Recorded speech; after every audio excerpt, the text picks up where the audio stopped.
saudações para todos e todas, novamente, né? E obrigado por me dar essa oportunidade. Então, eu não vou me delongar muito, eu vou fazer a apresentação da nossa primeira pessoa que vai falar, que tive a honra de fazer essa apresentação, da professora Catemari. Ela é graduada em Física pela Universidade do Rio Grande do Sul, com doutorado em Ciências da Educação pela Columbia University. Ela coordena o projeto Contando Nossa História, Negras e Negros nas Ciências, Tecnologias e Engenharias do Brasil, que é uma iniciativa para mapear cientistas negras e negros no país. Pesquisadora também integrante do grupo Sapa Cientista e do DICINA, Grupo Diversidade e Criticidade nas Ciências Naturais. Além disso, também é uma aficionada por impressão 3D, né, e diversas possibilidades dessa tecnologia. Então, professora Catemari, eu vou passar a palavra. Eu não sei o título da sua palestra, mas eu passo a palavra para você, né? Prazer. E você tem aproximadamente 30 minutos para a sua palestra. Então, com a palavra. O Alcides, se vocês me permitem, eu só queria fazer um esclarecimento aí que nós de falar, só que um dos nossos convidados, que foi o professor Stefan Tanner, ele não vai participar, ele teve problemas lá de coordenação, de organização da agenda dele, e ele está anunciado, mas infelizmente nós não vamos poder contar com ele. Então, Catemari. Bom, obrigada.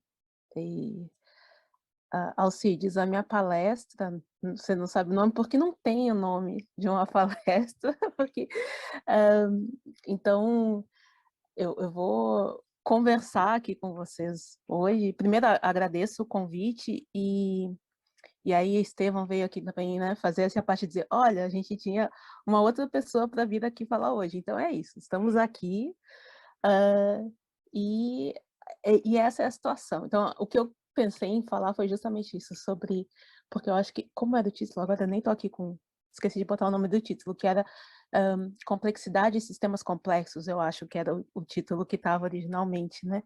E eu fiquei pensando, com tudo que aconteceu nessa última semana, então, para quem está assistindo, que não está sabendo das coisas todas que aconteceram, que são as coisas que acontecem nos bastidores de organização de evento, então existia essa pessoa, o professor que vinha conversar sobre complexidade, sistemas complexos, e eu iria, então, responder a ele, dialogar com ele sobre isso. E aconteceu isso da gente, que no fim, agora essa semana, a gente soube que ele não ia poder estar aqui, então foi tudo muito assim, e agora? Né? E para mim, eu fiquei pensando sobre isso, sobre a questão da complexidade, dos sistemas complexos, de todas as coisas que estão acontecendo nesse momento, e também por esse momento eu estou aqui, vocês estão, quem está me vendo, quem pode ver está vendo, quem não está vendo, eu vou descrever que eu estou aqui com uma blusa, que é meio que uma blusa de lã, com uma gola alta, então eu estou aqui num lugar frio, eu moro em Salvador, na Bahia, que é quente, mas eu estou aqui agora porque eu vim ver minha mãe, que eu não via desde 2019, e ela se vacinou, e eu me vacinei, e eu disse, bom, vou ver minha mãe. E isso foi essa semana que eu vim para cá também. Então foi tudo assim, tudo foi acontecendo. São essas coisas que a gente vai pensando às vezes que são muitas coisas isoladas que estão acontecendo. A gente não sabe exatamente também o que aconteceu com um professor lá na Áustria. Daí acontece uma coisa com alguém aqui, acontece uma coisa com alguém do outro lado. E daí a gente tem esse monte de eventos que parecem e que em certa medida são isolados, mas que quando a gente pensa na emergência de todos esses acontecimentos, tem algo mais amplo que se mostra, e nesse caso a gente está aqui agora, todo mundo que está aqui tem coisas que estão acontecendo e a gente se junta para conversar. E aí eu fiquei pensando quão interessante é que isso tenha acontecido justamente nessa mesa, nessa sessão, que é para a gente falar sobre sistemas complexos, né? Que é justamente, que tem assim na sua essência, necessita da gente a compreensão de olhar para um todo e ver assim, emergendo coisas de um todo a partir de eventos singulares que vão acontecendo e que não necessariamente são pensados para a gente ter esse resultado. É quando essa coisa macro que acontece, ela acaba sendo o resultado dessas pequenas interações, desses pequenos eventos, e por isso são complexos, a gente não tem controle sobre o que vai acontecer necessariamente no final, mas a gente precisa de todos esses movimentos aí individuais para que eles aconteçam. Então, quando essa semana, né, Maria Fernanda me falou assim, então, Catemari, você vai falar essa semana, você vai fazer a palestra. Assim, eu pensei, né, palestra, eu dizer para ela, eu não vou fazer a palestra. Eu pensei, calma, eu vou conversar com as pessoas e vamos falar, porque a gente está participando de um evento aqui, tem vários outros eventos acontecendo nesse momento, na academia, em vários espaços, e a gente está fazendo coisas, a gente está produzindo, a gente está pensando, mas a gente está vivendo uma pandemia, né? Então, estar aqui e não esquecer de todas as coisas que estão acontecendo, é não ignorar e a gente não fazer de conta assim, que está tudo normal e que a gente dá um jeito e que a gente se arruma e que a gente conserta as coisas e que vamos fazer de conta que não tem, que está tudo normal e não está. As coisas não estão normais. Então, eu disse assim, não, eu vou falar, não vou deixar a Maria Fernanda ficar, e nem o pessoal ficar assim apavorado, porque vai dizer, calma, então ela não vem. Não, disse, calma, eu estarei lá, eu não vou fazer PowerPoints, eu faço uns PowerPoints super bonitinhos, adoro fazer, não vou fazer, e vou conversar com todo mundo para a gente falar assim, como falar um pouquinho do que eu faço, quem eu sou, o que eu faço, mas nessa condição assim mesmo de a vida como ela é, né? Então, eu vou, de novo, obrigado ao Cides pela apresentação, e eu vou aqui, então, um pouco me reapresentar, dizendo que eu sou Catemari, e também pensando nesse contexto, né, da pandemia, e quando eu aceitei o convite, era assim, era algo que era então, era uma participação bem pequena, né, era algo... E eu não me lembro até se eu expliquei por quê, porque eu tive muito doente nos últimos meses, né, passei por muitas coisas aí de saúde, e eu disse, eu não estou aceitando fazer coisas que eu tenho que falar. Porque embora eu consiga falar, quando eu falo, eu me canso muito e começo a ficar com dores no peito. E eu recentemente também, por isso eu consegui ir ver minha mãe, semana passada eu terminei um tratamento que foi um tratamento longo, de 6 meses, ainda estou fazendo um outro tratamento, estou tomando Alcides também, anticoagulante, todo santo dia, né? Porque eu tive uma embolia pulmonar, eu fui parar na UTI, todas essas coisas assim. Então, todas essas coisas estão acontecendo, né? E todo mundo aí está vivendo um monte de coisas que a gente não sabe. Então, queria, assim, estou trazendo tudo isso para quem está ouvindo saber, assim, quem é que está falando, né? Porque a gente vem e fala sobre as nossas pesquisas, assim, mas eu sou uma pessoa e todo mundo aqui são pessoas que têm um monte de histórias por trás. E, então, eu sou Catemar e é isso, eu fiz física e eu gostei muito dessa coisa de poder pensar sobre sistemas complexos, porque às vezes quando eu vou falar para as pessoas o que eu faço é muito difícil de explicar, né? Porque as pessoas às vezes, agora mesmo, a Alcides falou, e interessada em impressão 3D, e daí ela é da física, e daí ela é da educação científica, mas aí tem lá no cartaz que eu sou da história e da filosofia, da ciência, então tem esse monte de coisa assim, afinal de contas, o que é que eu faço, e como é que eu acabei nessas coisas todas, e como é que é possível ver emergências de todas essas diferentes, digamos, pequenas partes de mim no trabalho e na produção científica, e como isso se relaciona com a produção de conhecimento mesmo, né? E na minha relação com as pessoas. Então, eu fiz física na minha graduação, e em algum momento eu me apaixonei por filosofia da física, e eu fui estudar filosofia da ciência, história e filosofia da ciência. E eu sou de Porto Alegre, e aí fui para Salvador, na UFBA, estudar. E aí, Porto Alegre, para quem não conhece, é uma cidade no sul do país, e que tem uma grande população que se declara branca. E eu sou uma mulher negra, e aí quando eu fui fazer o mestrado, que foi estudar História e Filosofia da Ciência, eu fui para Salvador, na Bahia. E Salvador é uma cidade majoritariamente negra. Então, quando eu fui para lá, eu fiquei assim, eu fiquei muito espantada, porque e isso é uma coisa que eu sempre conto, eu digo, eu nunca vi tanta pessoa negra na minha vida junta num só lugar. Era um impacto visual muito grande para mim, né? Uma pessoa que sai de Porto Alegre e vai para Salvador.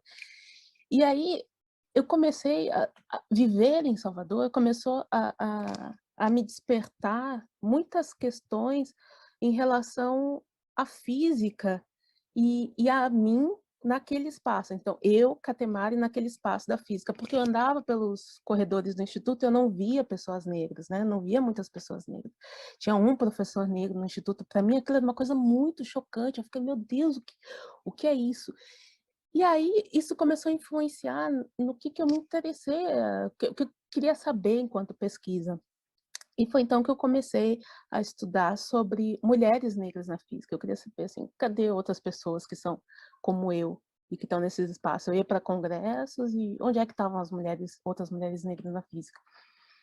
E aí então, e veja que até lá, né, fazendo mestrado, eu não estava preocupada com essas questões enquanto pesquisa. Então, eu estava olhando para coisas de física no começo, depois olhando para coisas de ensino de física e filosofia da ciência, mas aí eu começo a pensar sobre questões de raça e gênero na ciência.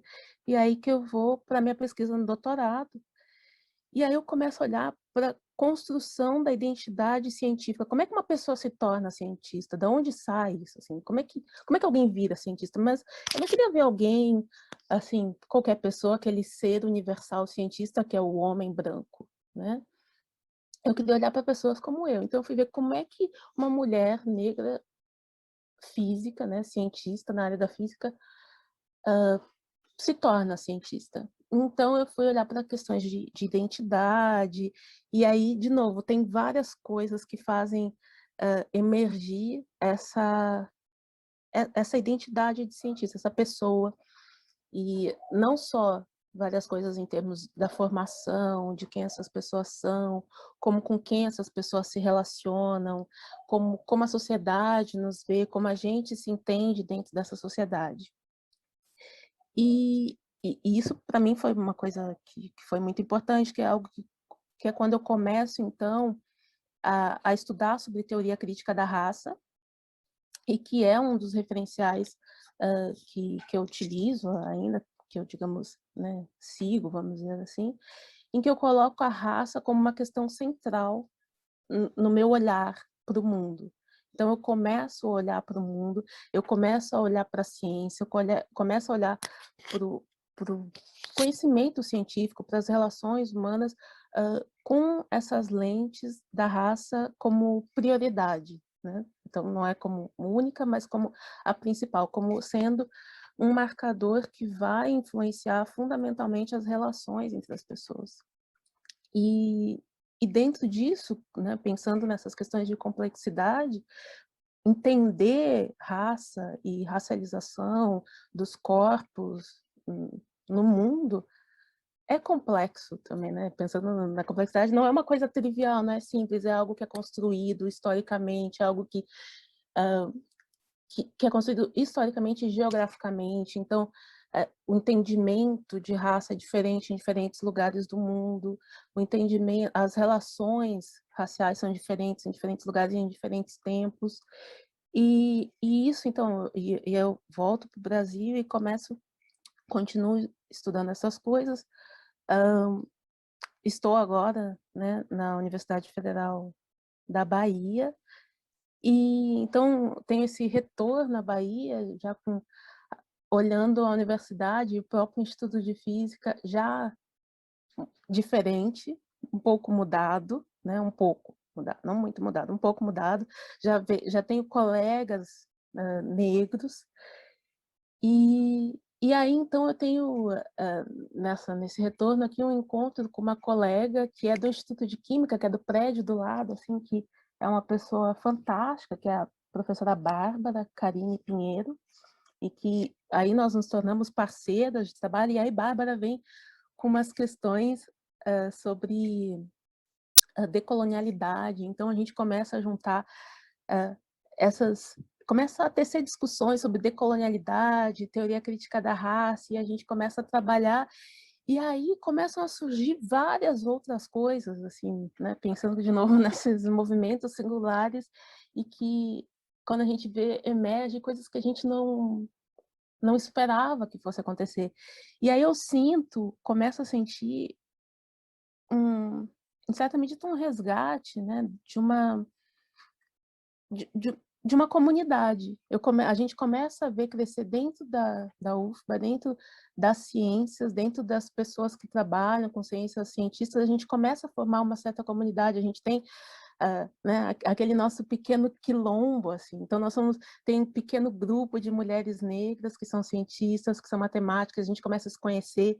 E quando eu digo isso, é assim, a gente se conhece no sentido não apenas acadêmico, que a gente sabe que tem, mas a gente almoça junto, a gente bate uma na sala da outra, sabe? Essa coisa de se encontrar, e vai vendo que como isso é algo que vai mudando a nossa relação, de novo, com a produção acadêmica, com a produção do conhecimento científico, e a gente começa a pensar em outras possibilidades de estabelecer relações dentro da academia. E eu acho que essas coisas que parecem, né, quando eu falo, e meus alunos, minhas alunas, amigos, amigas, sempre dizem assim, né, que parece que eu estou falando umas coisas que não tem nada a ver, mas aí depois, no final, as coisas parecem que se juntam, né? Então, essa coisa, assim, de novo, da emergência. Então, parece que não tem nada a ver, estou falando de amizade e de tomar café juntas, almoçar, bater na sala, mas a gente repensa coisas, isso ajuda a pensar por que as relações na academia muitas vezes são como são. A gente começa a pensar por que a gente pesquisa certos assuntos e não outros, por que a gente ensina em sala de aula certos assuntos e não outros. E isso tudo começa a se conectar.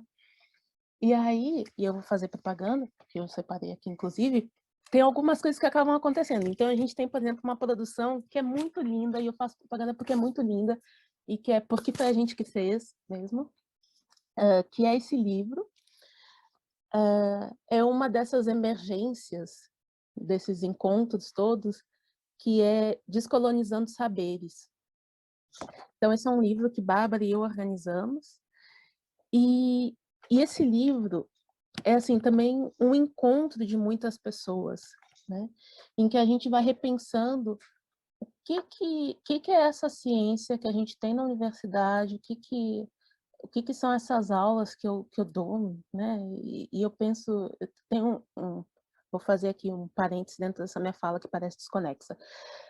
Uma aula que tem uma disciplina que eu dou e que é majoritariamente sobre eletromagnetismo, e que eu faço lá umas linhas de tempo falando, a gente fala, né, da evolução dos conceitos de eletromagnetismo. E aí, lá pelas tantas, um dia eu me dei conta, assim, as coisas, dois mundos, digamos assim, colidiram, dois mundos meus internos, que quando eu olho para aquela linha e quando eu olho para uma linha do tempo que tem o número de pessoas escravizadas que foram trazidas do continente africano para o Brasil, e quando eu coloco essas duas linhas juntas, eu vejo grandes marcos da história do eletromagnetismo coincidirem com grandes números do tráfico negro aqui no Brasil. E aí aí eu fiquei assim, nossa, parece que são coisas, que são mundos separados, a gente não fala, eu não falava da produção da física, dos conceitos da física, pensando sobre os povos que estavam sendo, naquele mesmo período, que estavam sendo escravizados. A gente não fala de um contexto sociopolítico que desumaniza pessoas, que transforma, que destrói famílias, que destrói histórias, que destrói conhecimentos, né? Que destrói epistemologias, que destrói tudo.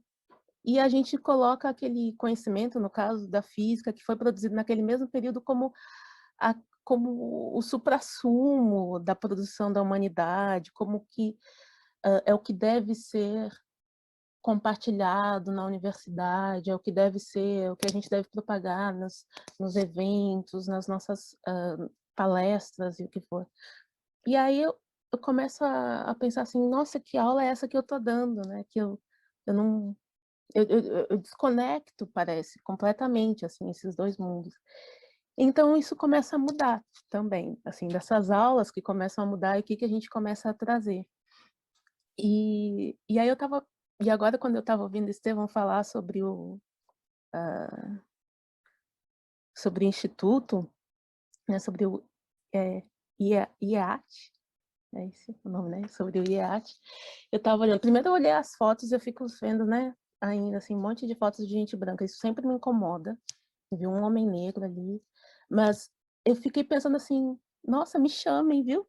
Olha só, aproveita esse endowment aí, me chamem, super quero, adorei, quero, assim, brincar com vocês também, trocar figurinha, porque essa coisa que a gente, às vezes, quando a gente faz, né, ele falou assim, e aí os professores são liberados da carga horária, não sei o quê. Não estou falando de me chamar pelo liberar da carga horária, mas porque tem tantas vezes, quando a gente trabalha com assuntos que são transdisciplinares, parece que dentro da própria universidade é muito difícil de haver uma compreensão das coisas que a gente faz como algo, como produção de conhecimento legítimo, porque você está fazendo uma coisa que que está misturando tudo, ou que não tem nada a ver, ou você não está trabalhando com o que é puro, ou com o que é acreditado pela, sei lá, pela maioria, pela academia, ou que é o que dá os pontos lá na CAPES, não sei o quê, não tem naquela revista 1, porque não está falando estritamente sobre um assunto específico. Então, é muito difícil ainda, eu vejo dentro da academia, a gente ter essas possibilidades de conversas que são muito mais complexas, que a gente consegue interagir com várias possibilidades de conhecimento, né?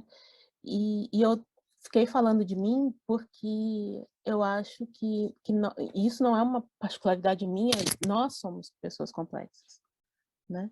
Então, assim, essa mesma complexidade, essas mesmas dificuldades que a gente encontra dentro de nós mesmas, assim, que nós encontramos dentro de nós mesmas, é algo que a gente consegue ver na academia e que a gente consegue ver o quanto é difícil mostrar essas emergências. E, assim, caminhando para finalizar, eu queria só falar de um exemplo de algo com que eu venho trabalhando ultimamente e que está relacionado com as impressoras 3D, que eu sou agora a fanática das impressoras 3D. Não estou na minha casa, mas se eu estivesse na minha casa, vocês iam ver assim, várias impressoras 3D pelo quarto, assim, pelo escritório. E que é algo que eu estou apaixonada, enfim, manufatura aditiva tem toda a questão técnica de trabalhar com as impressoras 3D, montar, desmontar, e, enfim, gosto, a parte de modelagem, mas um projeto que eu estou fazendo agora, que eu estou desenvolvendo, é um joguinho que eu estou imprimindo, várias pecinhas, então não vou poder mostrar para vocês aqui, mas são várias pecinhas, e esse é um joguinho que eu resolvi fazer e que eu resolvi doar, né? Eu disse assim, não, eu quero fazer um jogo, eu quero fazer algo para Maria Filipa. Maria Filipa é uma escola que ela é uma escola afrocentrada em Salvador. E então ela é uma escola infantil. E aí esse joguinho é um joguinho que envolve noções de códigos, que envolve o lúdico, que envolve a estética. E ele é um joguinho que me faz, então, a culminância é esse joguinho, né? O produto emergente é esse joguinho. Mas envolve, então, o que eu tenho feito ultimamente é estudar egiptologia, e porque esse joguinho são os hieróglifos, são símbolos que eram utilizados na língua do Egito Antigo. Então, eu fiz isso. Como a gente pode pensar, porque existe uma possibilidade da gente traduzir o Egito Antigo para várias outras línguas, e a gente tem isso graças a um pedacinho de pedra lá, né? Se não tem nenhum geólogo, nenhuma geóloga aqui para mim, para dizer que eu estou super errada, porque eu sei que não é pedra, mas eu não lembro qual é o nome da rocha, que é a Rosetta Stone, que é a pedra de Roseta, então, que é conhecida como pedra de Roseta, que tem lá 3 trechinhos, né, naquela pedra de Roseta que foi descoberta em algum momento, tem 3 trechos, na verdade é um único trecho, mas em 3 diferentes línguas, que está no Egito Antigo, está no Demótico e está no grego. Então, e a partir daí foi possível, e isso é muito recente, 1800, tanto, e a partir daí é que só então foi possível começar a se ler o que se tinha de produções nos hieróglifos do Egito. E aí, então, essa é uma parte, parece de novo, vai ficar parecendo picado, mas aí já tem uma parte. E aí eu fico, né, nossa, pedra de Roseta, que bacana essa parte, porque eu quero entender, e aí comecei a estudar muito para fazer essas traduções, para colocar para o português. E aí eu descubro, né, agora, muito recentemente, poucos anos, que tem uma pessoa que trabalhou nisso e que é um físico, que eu estudei já a vida inteira, assim, todo mundo estuda que faz física, que é o Yang, que é o mesmo da ótica. O Yang foi uma pessoa que foi a primeira pessoa, tida como a primeira pessoa, né, essas coisas dos pioneiros, é sempre complicada, mas foi tida como a primeira pessoa a pensar os códigos da língua do Egito Antigo como sendo algo que não eram símbolos que representavam conceitos, porque como a gente pensa, por exemplo, sei lá, os emojis, né, que a gente utiliza, é um símbolozinho que representa um conceito, tá triste, tá alegre, mas e se pensava muito que os símbolos do Egito Antigo fossem assim, né? Tinha um pássaro, então, aquilo representa um pássaro, uma ave, mas não é isso. Representam fonemas, e representar fonema é algo muito mais complexo em termos de construção de linguagem. E aí, até então, eu estava tentando decifrar, mas sempre pensando nessa coisa de símbolo ligado a conceito. E aí vem Yang, que é da física, e aí ele pega e diz assim, olha, acho que isso daí é fonema. Depois foi o Champollion, que pegou e fez toda, né, um francês lá que de fato fez a tradução da Pedra de Roseta, mas eu nunca soube disso, estudando física durante muito tempo e ensinando física, nunca soube disso. E aí, estamos falando do Egito, tem aquela outra pessoa, né, que também é um físico, um filósofo, um químico, que era o Diop, o Cheikh Anta Diop, então, que essa pessoa que vai... E é um cara super fenomenal, que é outra pessoa que eu digo assim, como é que a gente não aprende sobre este homem, meu Deus? Porque eu estudei, a gente estuda... Então, eu estudei na filosofia, eu estudei Bachelard, mas eu não soube nunca que o Diop estudou com Bachelard, que ele se formou em filosofia com Bachelard, né? A gente já ouviu falar lá da Marie Curie, dos Curie, mas eu nunca que soube na vida que o Diop estudou com o Joliot-Curie. E aí a gente fica assim, nossa, quanto conhecimento e quanta coisa nos é retirada e escondida. Mas enfim, aí o Diop, que é esse físico, químico, filósofo, ele é quem vai pegar e vai mostrar que as pessoas no Egito, ele vai utilizar os conhecimentos dele de química lá para mostrar que as pessoas do Egito eram pessoas negras. Então, essas conexões todas, de eu ter que estudar lá os fonemas, eu tive que estudar esse negócio de fonema, meu Deus, porque eu sou da física, né? Não entendo nada desse negócio de linguística e de fonemas, aí eu fui consultar lá, vem aqui minhas amigas da letras, me ajudem.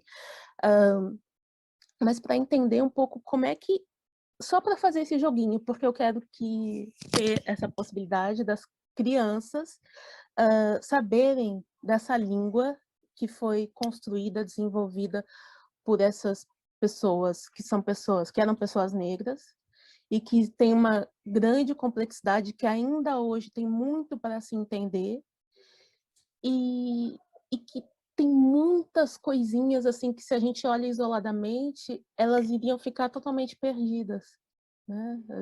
Eu nunca ia saber desse Diop, com essa relação, tá, tudo bem, Diop, o que o Diop tem a ver, por exemplo, com fazer um joguinho? Pode parecer que não tem nada a ver, né? Mas quando a gente coloca todos esses pedacinhos isolados e junta tudo e pensa na possibilidade de uma sociedade que seja uma sociedade que não seja racista, uma sociedade em que as crianças possam se pensar enquanto, né, construindo suas identidades enquanto crianças negras, indígenas, brancas, crianças não brancas, como seres com uma intelectualidade, com potencial assim, de exercer quaisquer coisas que elas quiserem na vida, de serem, possibilidades de serem, se entenderem como gente, como ser humano. Aí eu acho isso tudo muito fantástico, assim, eu fico super empolgada, por isso que estava lá, né, por isso que a Alcides falou que ela é uma entusiasta da impressora 3D, então o meu entusiasmo vai por aí, mas juntando essas coisas todas. Então, é nesse sentido que seria um pouco também a minha participação com o professor que não pode estar aqui hoje, de falar de como essas várias coisas individuais que acontecem e que a gente trabalha, elas emergem em coisas que são muito maiores do que simplesmente, né, usando essa coisa mais clichê assim da complexidade, que não é só a soma das partes, né, é muito maior do que isso. Porque eu acho muito maior, eu acho que eu estou fazendo o máximo, vocês podem até não achar, eu acho sensacional esse negócio desse joguinho, eu estou muito apaixonada, então mesmo que vocês não achem, eu acho que isso é uma coisa muito fantástica. E eu queria compartilhar, então, com vocês isso hoje, nessa perspectiva, assim. Era um pouco isso que eu queria trazer para a gente conversar, para começar essa manhã de hoje, manhã-tarde.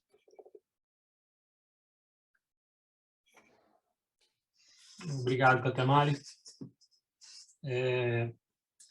Eu acho que pessoal, me ajuda, as perguntas vão ficar no final ou já são agora? Não, né? A gente faz o parte 2 e aí faz pergunta, não é isso? Eu acho que as perguntas para a Catemari têm que ser feitas agora. E depois, na segunda parte, as perguntas para todos, tá?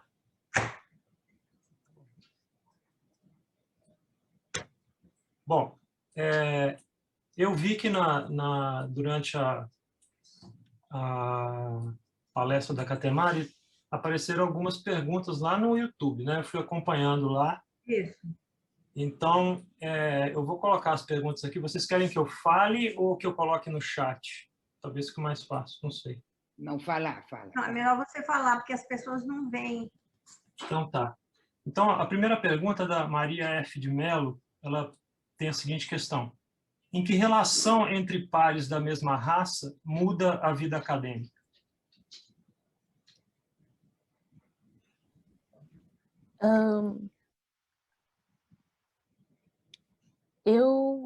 Eu acho que, assim, se a gente está falando, por exemplo, de grupos que são tradicionalmente excluídos da academia, muda tudo, né? Porque é um espaço muito solitário a academia, né? Para quem é de grupos étnico-raciais que são minoritários dentro da academia, é muito solitário. Então, é um espaço muito confortável, então, pensando dentro da realidade brasileira, é um espaço muito confortável para as pessoas brancas, com todos os problemas que existem na academia, todos os desconfortos que podem acontecer, ainda assim é muito confortável para quem é uma pessoa branca. E, então, o fato de ter essas pessoas, assim, ainda ontem, e ontem era feriado, então eu tenho uma política também agora, assim, depois de ter ficado doente, essa coisa, sabe essas coisas assim, que você fica doente, aí muda as coisas na vida? Aconteceu, de verdade, e assim, depois disso, eu tenho uma política de eu não trabalho no final de semana e nem no feriado, então ontem eu não trabalhei, mas aí eu tava lá vendo o Instagram e veio alguém falou comigo, e era algo meio que relacionado com o trabalho, mas é de uma mulher negra que está numa universidade e que ela falou assim, ficou conversando algumas coisas comigo, dizendo que ela se sentia muito isolada né? E que ela tá assim, eu vi esse artigo que vocês publicaram agora, recentemente, tem um artigo que a gente, que Bárbara, eu e Alan Brito, da Universidade Federal do Rio Grande do Sul, a gente publicou sobre pós-verdade. E ela estava falando sobre esse artigo e ela disse assim, eu fico vendo, e, nossa, essas discussões, então, são bem presentes aí na UFBA, né? E, nossa, vocês conseguem trabalhar e falar sobre essas coisas. Eu disse, não, não é bem assim, não é porque a gente está trabalhando e está estudando e está discutindo isso que essas são questões tranquilas dentro da UFBA. Não é, né? Não são. Então, ainda assim, é um espaço que é muito solitário. Então, a importância da gente trabalhar com outras pessoas que se parecem com a gente fazem com que a gente se sinta pertencente àquele lugar um pouquinho mais, né? Aumenta assim, não, eu não estou aqui de intrusa, o que eu estou fazendo faz sentido por estar aqui, você se sente acolhida, né? Quando você está num espaço que tem outras pessoas que se parecem como você. E aí, isso definitivamente muda o seu trabalho, né? E não estou dizendo que a partir daí você vai trabalhar com questões ligadas a discussões étnico-raciais, mas muda o seu trabalho porque você consegue fazer, seja lá o que for que você está fazendo, você tem mais ânimo, né, para trabalhar. É isso, você sente que você não está ali nem de favor, nem de que você tem que ficar todos os dias lutando, brigando. Você sabe que tem pessoas que te acolhem. Então, é muito importante. É fundamental. Eu acho. Perfeito. Outra pergunta é da Silvia Fickman. A pergunta dela é a seguinte. Catemari, o que não é dito e o que a escola deveria abordar com os estudantes em relação à raça?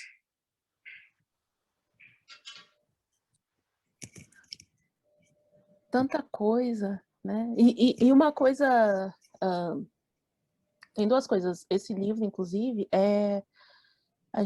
o subtítulo dele é A Lei 10.639, de 2003, no ensino de ciências. E existe uma lei, né? Que é que 2003 essa lei já passou aí um tempão. É muito triste que a gente precise de uma lei para se discutir questões étnico-raciais na educação no Brasil. Mas, então, assim, no mínimo, o que a gente precisa é fazer cumprir a lei. Então, fazer as discussões que estão lá na lei e que... Então, a escola, o mínimo que ela tem que fazer é isso. Agora, o que pode fazer, o bom é que tem muita produção já nesse sentido, né? Então, assim, teve algum tempo em que a gente pensava assim, não tem muita coisa que discute e tal. Tem muita produção, tem muito trabalho maravilhoso, desde proposta didática, coisas aplicadas, a discussões teóricas. Então, tem de tudo, tem de tudo. E eu acho que é importante a gente... E eu falo da perspectiva de uma mulher negra, mas as pessoas brancas, ser branco também é uma raça, né? Então as pessoas brancas têm que se pensar e se entender como um ser racializado nessa sociedade, assim, como o que significa ser uma pessoa branca. Então, falar sobre educação para as relações étnico-raciais não é falar sobre pessoas negras e indígenas, né? É falar sobre essas relações entre todas as pessoas e entender o que significa, então, também ser uma pessoa branca ou saber também o que significa a gente pensar quando olha para a maioria, para o grupo racial da maioria do professorado do Brasil e para o grupo racial da maioria de estudantes do Brasil. Que implicações que isso tem ou podem ter para quem está estudando, né? Então, em que medida as nossas práticas pessoais, assim, em que medida a gente, na sala de aula, reflete e reforça posições racistas, né? Pensando nas relações étnico-raciais, mas racistas, sexistas, LGBTfóbicas, como é que as nossas práticas reforçam isso? Porque a gente certamente reflete essas coisas, né? Ninguém está aqui isolado na sociedade, ninguém o Alecrim Dourado, que não faz nada racista, que não faz nada sexista, a gente faz. Então, é pensar assim, né, também nesse compromisso, nessa responsabilidade individual. O que é que eu faço que eu estou reproduzindo coisas que eu não gostaria de estar reproduzindo. Então, tem uma parte também que eu acho que é muito individual de tomada de consciência e uma tomada de consciência para partir para ações. Não sei se eu respondi a pergunta, mas é mais ou menos isso. Silvia, ela tem uma outra pergunta também, que ela perguntou o que é, na sua opinião, uma escola afrocentrada?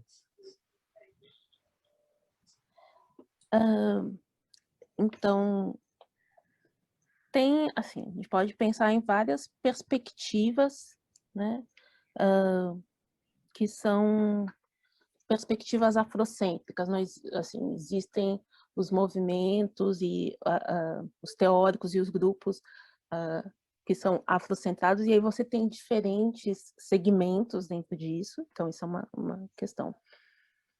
Mas o pensar essas escolas, e nesse caso a Escolinha Maria Filipa, e aqui falo como uma parte terceira, porque eu não faço parte da Escolinha Maria Filipa, falando como eu compreendo essas escolas. São escolas que não vão trabalhar na lógica do combater os ataques, né? Então, não é eu ficar combatendo um ataque racista, não é eu falar de escravidão e mostrar, olha como as pessoas negras sofreram, não é ficar, assim, acontece uma situação de discriminação racial na sala de aula, acontecem piadas, acontece alguma coisa, alguém fala do cabelo de uma estudante ou de um estudante, e aí a gente faz um trabalho para combater aquele comportamento, ou se pensar naquela atitude. É algo anterior a isso, é não pensar no antirracismo, não é uma resposta a algo que está sendo posto e que a gente está combatendo. É pensar na constituição identitária desses estudantes, dessas estudantes, e pensar que é trabalhar para mostrar a excelência, a genialidade, a intelectualidade, a beleza de corpos, de povos negros e indígenas, né? É pensar em trazer as perspectivas positivas, é pensar numa dimensão positiva de intelectualidade, de epistemologias que são produzidas por essas pessoas e por esses povos. Então, não é algo de... não é uma escola assim, antirracista, porque eu estou combatendo o racismo. Não é nesse sentido, é de valorização dos conhecimentos, é de repensar lá os exemplos todos que você usa em sala de aula, por que você usa esses desenhinhos, esses bonequinhos, ou todo o material que a gente usa, e todo o conhecimento, por que essas são as epistemologias dominantes e que a gente segue ensinando no currículo. Então, é repensar isso. E não significa jogar de lado, descartar as epistemologias dominantes, mas é fazer com que elas não sejam dominantes naquele espaço escolar. Obrigado. Eu vou deixar a última pergunta aqui do pessoal do YouTube, eu vou deixar por último, essa da Maria Mello. Ela questiona se existe o racismo do negro em relação ao branco. Não, essa é fácil.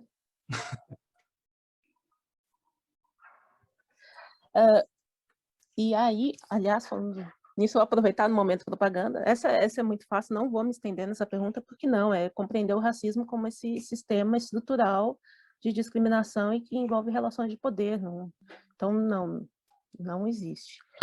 Mas vou aproveitar mais uma propaganda para falar desse outro livro aqui, a propaganda dessa minha colega maravilhosa, que é a Bárbara, que esse livro é recém-lançado, foi lançado agora, eu acho que há uns 15 dias, talvez, que é a História Preta das Coisas, 50 invenções científico-tecnológicas de pessoas negras.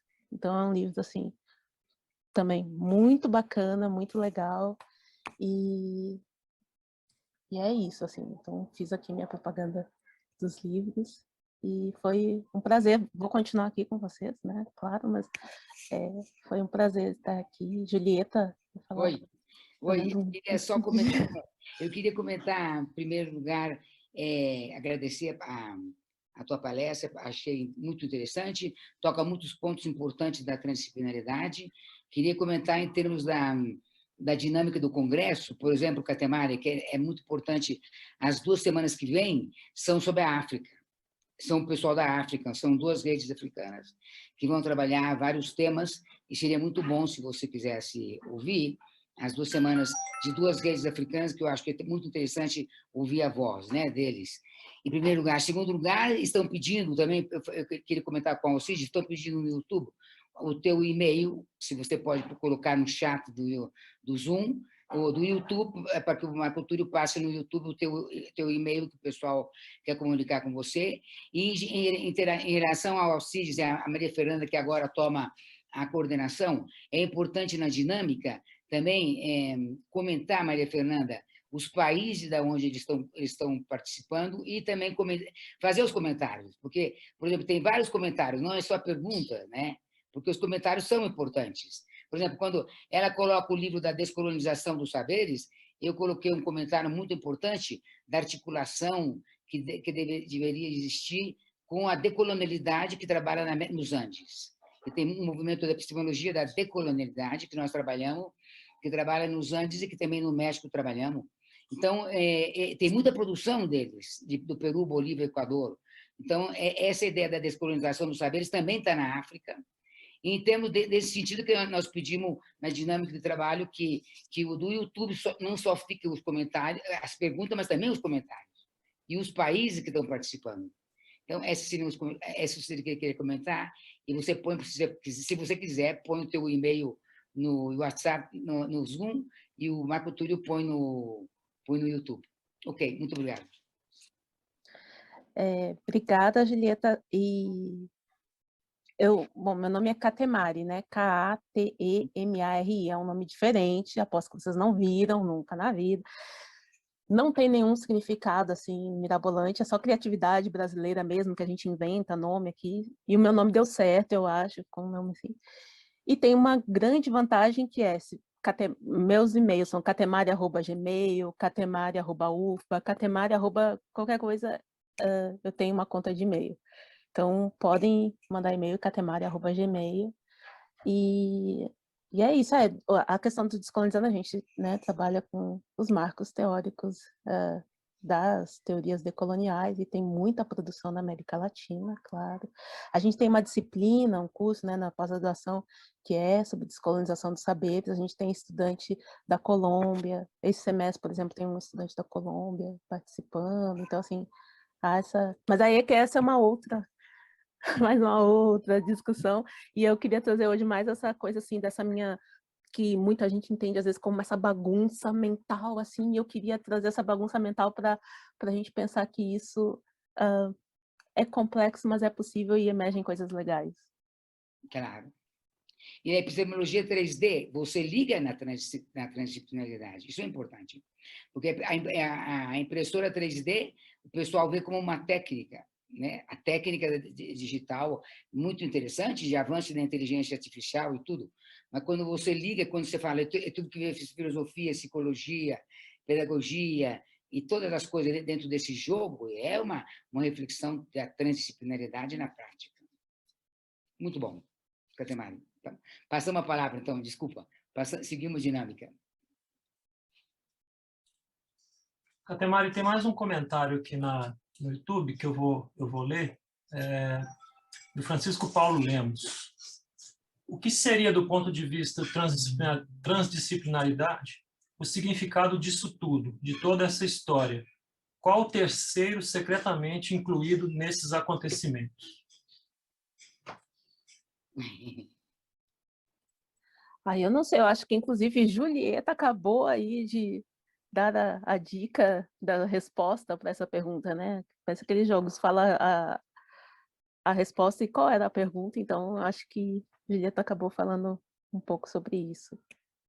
E vou deixar essa assim, sem resposta né? Não vou definir qual é a ligação. Eu acho que a ligação fica também um pouco para as conexões que vocês conseguirem fazer aí, dependendo das vivências de vocês é que são capazes de formar essas conexões, né, dessas coisas que eu falei, como é que isso te toca em termos de conexões transdisciplinares, né? A Vitória poderia também comentar, mas o Francisco, quando pergunta, você tem razão, quando eu comentei sobre a impressora 3D, nós estamos falando da transdisciplinariedade prática, em primeiro lugar. Em segundo lugar, o Francisco pergunta, terceiro incluído, Vitória, e nós perguntamos para o Francisco que ele aplique, se ele perguntou. A pergunta é porque não entende ou porque quer saber? O problema do terceiro incluído, Francisco, e fica interessante a interação, porque fica ativa, né? A interação ativa, não fica só o acadêmico, fica nós envolvidos, todos nós envolvidos, nos estudos transdisciplinares. O Francisco, eu não sei se ele pergunta porque ele quer saber ou porque ele quer ouvir você falar do terceiro incluído. A Vitória pode falar também do terceiro incluído. Eu passo a palavra para ela gostaria de falar. Então, ai, Jesus, responde para o Francisco. Olha, a Catemari sabe o que é terceiro excluído, não sabe? Hein, Catemari? Você sabe o que é terceiro excluído? Do Aristóteles. Nós estamos falando do terceiro incluído. É uma lógica não clássica, concorda? Quando a gente fala na transdisciplinaridade que o terceiro está incluído, é porque tem alguma coisa que está além da lógica clássica que a gente vê. Uma coisa é branca ou preta. Ela pode ser branca e preta ao mesmo tempo. Na lógica de Aristóteles, isso é impossível, né? Porque está sempre excluído o terceiro. Ou ela é ou ela não é. Para o Basarabi, ele coloca que existe algo que ainda é mais do que o terceiro incluído. É o terceiro secretamente incluído, que é algo que está no nível de realidade do inominável. Que está no nível do incompreensível, vamos dizer, no nível de realidade, eu nem saberia defini-la, entendeu? Então, você consegue ver esse terceiro, mas você tem que ter uma certa sensibilidade para ver esse terceiro. Você tem que estar olhando a realidade em níveis, não apenas no nível macrofísico, no nível microfísico, mas você tem que estar olhando a realidade em outros níveis, inclusive quânticos. Aí você consegue ver o terceiro incluído. Então, acho que é isso que ele está perguntando. O que seria esse terceiro incluído, secretamente incluído, na sua tese aí do 3D? No caso, é o joguinho, eu acho que é você entrar na pesquisa do hieroglifo, é você entrar na pesquisa da língua, é você entrar... Você foi muito mais longe, você entrou no que está incluído, no que está secretamente incluído na coisa. Você não ficou na base do que está mostrado. Na realidade, você foi no que está oculto. Você está procurando o que está oculto, não o que tá visto. Geralmente, a gente só olha o que está mostrado, né? Eu acho que é isso. Não sei se eu consegui explicar. Pelo jeito, você gosta de olhar as coisas que estão ocultas, pelo que você falou hoje. Pode ser. É que é isso, né? Tem isso, do que está oculto, mas é também do que foi ocultado. Acho que tem muito isso, né? Porque é do que foi ocultado, assim, do que foi retirado. Então, tem essa coisa de trazer coisas que possam proporcionar, assim, mudanças. Mas, enfim, eu acho que era isso. Assim, por hora. Isso, tá bom. Vamos que o tempo urge.